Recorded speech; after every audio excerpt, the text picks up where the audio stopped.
Let's have a look at some of the stories that will be coming up today. The Commission of Inquiry into allegations of state capture will hear PRASA-related testimony from Autopac's Chief Executive Tiro Holele when it resumes this morning.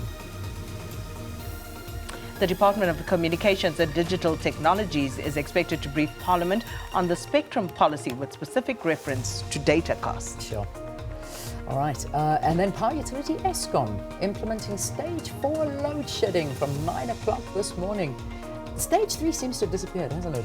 Is there a stage 3? I know, because we jump in twos, so we're going to go from stage nothing to 2, then to 4. Wait for it, stage 6 is coming. Yeah, 1. But I cannot remember stage 3. I don't know why. I know, never mind stage 3. We go big or we go home. All right, so just know it. At 9 o'clock, stage 4. And also we'll monitor developments in the mission to repatriate 122 South Africans who are trapped in the coronavirus epicenter of Wuhan in China. We wish them all luck that embark on that journey. All right, so not nice trending topics today. And, I've been trying to get my head around these trending topics, and they really are heartbreaking. So I think the first one, rest in peace, Vuyo, a story of a young man who was stabbed by his girlfriend, yes. Stabbed twice, as the story goes, and he died, unfortunately.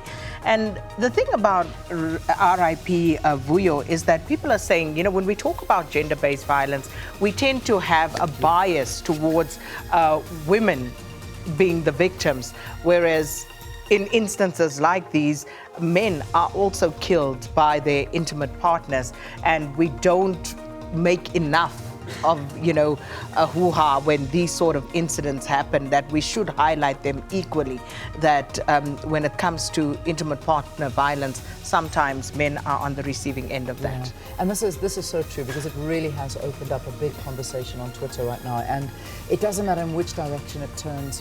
Violence, whether it is affecting a female or a male, is unacceptable in every which way. And then, of course, it brings up the next trending topic, because, these two conversations have found themselves intertwining with one another. Justice for Yamkela. And this has sent chills down my spine, because there's a voice recording that Yamkela made while she was being raped by her friend's boyfriend.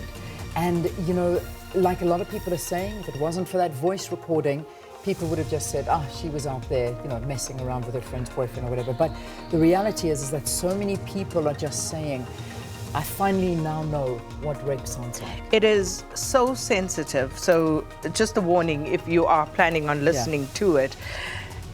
And so many disturbing things about that recording, because this woman finds herself literally negotiating the terms of her own rape with her rapist, where at some point she's literally pleading with this guy not to vaginally penetrate her.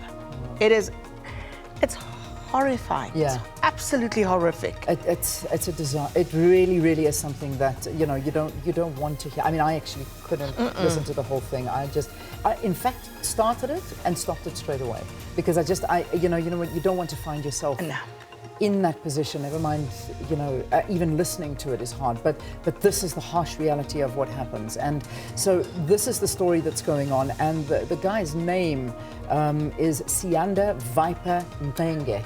That's his name, and I think he deserves to be named. So he basically was talking to her the whole time. She told him that she'd already been raped twice before.